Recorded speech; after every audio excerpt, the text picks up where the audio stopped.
வணக்கம். ஆஸ்ட்ரோவேலின் நல்ல நேரம் நிகழ்ச்சியின் சார்பாக துணை சப்ஸ்கிரைபர்களையும் எல்லா அன்பு உள்ளங்களையும் எனது நண்பர்களையும் வருக வருக என வரவேற்பதில் பெருமகிழ்ச்சி கொள்கிறேன். இறைவணக்கத்தை என் கூட சேர்ந்து எல்லாரும் சொல்லலாம். வக்ரதுண்ட மகாகாய சூரிய கோடி சமப்பிரப அவிக்னம் குருமே தேவ சர்வகாரியேஷு சர்வதா. தென்னாட்டுடைய சிவனே போற்றி, என் நாட்டவர்க்கும் இறைவா போற்றி. அன்பர்களே, நண்பர்களே, இன்று உங்கள் அத்துணை பேரையும் ஒரு புதிய தலைப்புடன் சந்திப்பதில் மிக்க மகிழ்ச்சி கொள்கிறேன். இன்று நம்ம பேச போற தலைப்பு என்பது மருத்துவ படிப்பு படிக்கக்கூடிய யோகம் எந்த ராசியினருக்கு அதிகமாக உள்ளது. இதுதான் தலைப்பு. அது ஏன் மருத்துவ படிப்பு? எத்தனையோ படிப்பு இருக்கு. அதுல என்னது மருத்துவ படிப்பு என்னது அவ்வளவு சிறப்பு? ஏன் எல்லாரும் டாக்டர் நோக்கி ஓடுறாங்க? அது காசு சம்பாதிக்கிறதுக்காக ஓடுறாங்க இந்த காலத்துல, அது வேற விஷயம். பட் பொதுவாகவே மனித இனத்துல பல கல்விகள் இருந்தாலும் மருத்துவம் படிக்கிறதுக்கு ஒரு தனி மவுசு, தனி ஒரு ஆசை, ஒரு விருப்பம். இப்ப வரக்கூடிய மருத்துவர்கள்ல பல மருத்துவர்கள் சரியான முறையில தேர்ச்சி பெறாமலோ இல்ல இருக்கும், பல சங்கடங்கள்லாம் இருக்கு, வழிமுறைகள், அது வேற விஷயம். எல்லோரையும் சொல்லல, ஒரு சிலர்கள் அந்த மாதிரி இருக்காங்க. பட் இருந்தாலும் கூட மருத்துவம் படிக்கிறதுக்கு ஒரு கிரேஸ். மெடிசன் படிக்கணும்னா என்ன வேணா செய்யறேன், என் சொத்தெல்லாம் விற்கிறேன் சார், என் பிள்ளைய டாக்டர் படிக்க வைக்கணும். ஏன்னா காசு சம்பாதிக்கிறதுக்கெல்லாம் மேல அது உயிரை காப்பாற்றக்கூடிய ஒரு தொழில். போலீஸுக்கு கூட அவ்வளவு கிரேஸ் இல்லை, மக்களை காவல் காக்கிறது தான். ஆனா அதை விட ஒரு கிரேஸ் மருத்துவம், மெடிசன் படிச்சு டாக்டர் ஆகிறதுக்கு. ஏன்னா அது எமங்கிட்ட கையில போன உயிரை கப்புன்னு தூக்கிட்டு வருது, அந்த படிப்பு. அதுக்காக அதுக்கு ஒரு மிகப்பெரிய, ஏன்னா அடிப்படையில மனிதனுடைய மனம் கர்மாவை விலக்க நினைக்கிறது. பாட்டம் லைன்ல கர்மாவில இருந்து விலக்கு, எக்ஸப்ஷன் கேட்டு கர்மா வேண்டாம், எனக்கு பாவம் வேண்டாம், நிறைய புண்ணியம் சேர்த்துக்கணும்னு நினைக்குது. அதனால மருத்துவம் மூலியமா ஒரு 10 பேரை காப்பாத்தினா போற உயிர் நமக்கும் போதான் போகுது. நம்ம ஒரு 500 பேருக்கு ஆபரேஷன் பண்றோம், 500 பேரத்தை காப்பாற்றலாம், நமக்கு ஒன்றும் ஒரு 500 வருஷம் எக்ஸ்டென்ஷன் கிடைக்க போகுது, நம்மளும் போதான் போறோம். ஆனா இருக்கிறதுக்குள்ள ஒரு தாக்கத்தை ஏற்படுத்த வேண்டும், பல உயிர்களை காப்பாற்ற வேண்டும். என் உயிர் போனாலும் பரவாயில்ல, என்னைக்கோ ஒரு நாள் போதான் போகுது. ஆனா இருக்கும் போது நான் பல உயிரை காப்பாற்ற, குழந்தைகள் ஆரம்பிச்சு முதியவர்கள் வரைக்கும். நல்ல ஒரு சர்ஜனுக்கு லயன்ஸ் ஹார்ட்டும் ஈகிள்ஸ் ஐயும் லேடிஸ் ஹேண்டும் வேணும்னு சொல்லுவாங்க. அதாவது நல்ல ஒரு டாக்டருக்கு சிங்கம் போன்ற ஹிருதயமும் கழுகு போன்ற கண்களும் ஒரு பெண்ணை போன்ற கையும் வேணுமாங்க நல்ல ஒரு சர்ஜனுக்கு, ஆபரேஷன் பண்ற டாக்டர். இந்த அளவுல மனப்பக்குவத்துடன் நல்ல ஒரு மெச்சூரிட்டியோட இருக்கக்கூடிய டாக்டர்ஸ் என்ற அளவுலும் நிறைய பேர் இருக்க தான் செய்யறாங்க. இந்த மருத்துவத்தை தர்மமாக, தொழிலாக இல்லாமல் தர்மமாகவும், அடுத்தவர்களை பார்த்து 5 ரூபாய் வாங்குற டாக்டர் இறந்துட்டாருன்னு நியூஸ் பேப்பர்ல படிக்கிறோம். 2 ரூபாய் வாங்கிட்டு இருந்தார் சார், 45 வருஷம் எங்களுக்கெல்லாம் கிளினிக் வச்சு பார்த்துட்டு இருந்தார் சார், இறந்துட்டாருன்னு சொல்றோம். அங்க மக்கள் கூட்டம் குவியுது. அதே 200 கோடிக்கு ஒரு வீடு வச்சிருக்காரு ஒரு டாக்டர், அவரை பார்க்க 20 பேர் கூட இல்லை. அந்த இருக்கிற 20 பேர் அந்த 200 கோடி எங்க இருக்குன்னு தேடுறான். இந்த நிலையும் நம்ம பார்க்கிறோம். அப்ப மருத்துவ படிப்பு ஜாதக ரீதியாக எந்த ராசிக்கு மருத்துவ படிப்பு படிக்கக்கூடிய யோகம் அதிகமாக உள்ளது? எல்லாருக்கும் இல்லைன்னு சொல்ல முடியாது.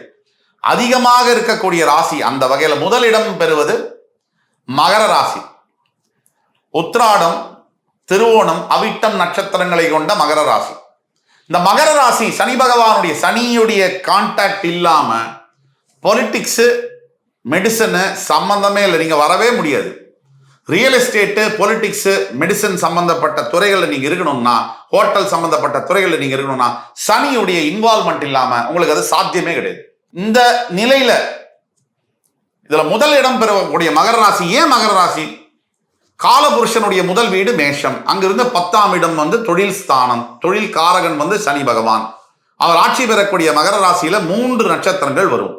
ஒன்று சூரியனுடைய நட்சத்திரம், சந்திரனுடைய நட்சத்திரம், செவ்வாயுடைய நட்சத்திரம். இதுல ரொம்ப முக்கியமா இந்த செவ்வாயுடைய நட்சத்திரம், அவிட்ட நட்சத்திரத்துல பிறக்கக்கூடிய மகர ராசியில் இருக்கக்கூடியவர்கள், 1ஆம் பாதம் 2ஆம் பாதம் அவிட்ட நட்சத்திரத்தில் பிறக்கக்கூடிய மகர ராசியில் இருக்கக்கூடிய அன்பர்கள் 95% மெடிசன் படிக்கக்கூடிய யோகம் தன்னாலவே வந்துடும். ஓரளவுக்கு ஜாதகத்துல இப்ப டாக்டருக்கு ஏற்கனவே படிச்சவங்க உங்க ஜாதகத்தை எடுத்து வச்சுங்க. சனி பகவான் வக்ரகதியா இருப்பாரு, ரெட்ராகரேடா இருப்பாரு. செவ்வாய் வந்து சுப கிரகங்களோட பார்வை தொடர்போட இருப்பார். இது இல்லாம நீங்க மெடிசன் படிக்கவும் முடியாது, டாக்டரா ஆகவும் முடியாது. இது இல்லாம வெறும் போலி டாக்டரா தான் ஆக முடியும். நிஜமா டாக்டர் ஆகணும்னா சனி பகவானுடைய அருள், ஆசீர்வாதம், அவருடைய கருணை இல்லாம ஆகவே முடியாது. செவ்வாயுடைய கருணை இல்லாம ஆகவே முடியாது. சனி பகவானும் செவ்வாயும் சுபகிரக பார்வை தொடர்பு இல்லாம, சனி கிரக பகவான் நீச்சமோ அல்லது வக்ரமோ பெறாம ஒரு டாக்டரா இருக்கக்கூடிய வாய்ப்புகள் ரொம்ப ரொம்ப ரொம்ப ரொம்ப கம்மி. 100 டாக்டர் எடுத்தீங்கன்னா இந்த மாதிரி தான் இருக்கும்.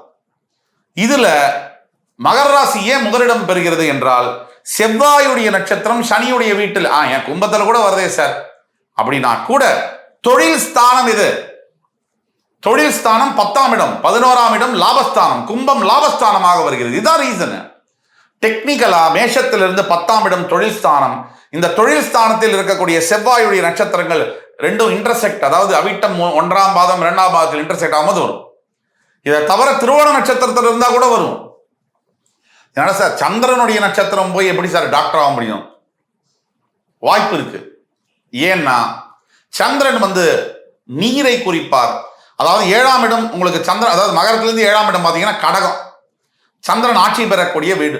அங்கிருந்து 7ஆம் வீட்டில் சந்திரன் இருந்தால் தான் அது மகர ராசி. தன்னுடைய வீட்டிலிருந்து சமசப்தமத்தில் இருக்கும்போது சனியுடைய குணாதிசயம் எல்லாம் சந்திரனுக்கு வரக்கூடிய வாய்ப்புகள் உண்டு அதிகமாக. அதனாலதான் மகர ராசியில் இருக்கக்கூடியவர்களுக்கு சில சமயம் புத்தி மாறுதலுக்கான பாதையில் போகக்கூடிய வாய்ப்புகள் அதிகம். டக்குன்னு டைவர்ஷன் ஆகும், நேர்கதியில் போயிட்டே இருப்பாங்க, டக்குன்னு மாறும், அந்த வாய்ப்புகள் அதிகம்.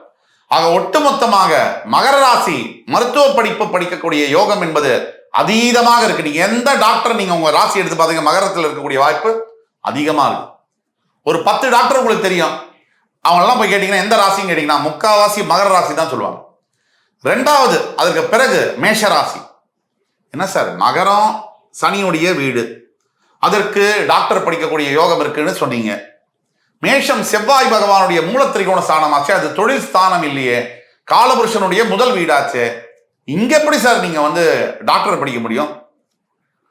மேஷ ராசியில தான் world renowned surgeons and doctors வந்து இருக்காங்க.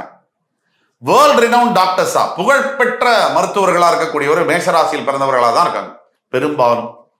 இதுக்கு முக்கிய காரணம் அஸ்வினி, பரணி, கிருத்திகை 3 நட்சத்திரங்கள், கேது, சுக்கிரன், சூரியன் செவ்வாயுடைய வீட்டில் வருது.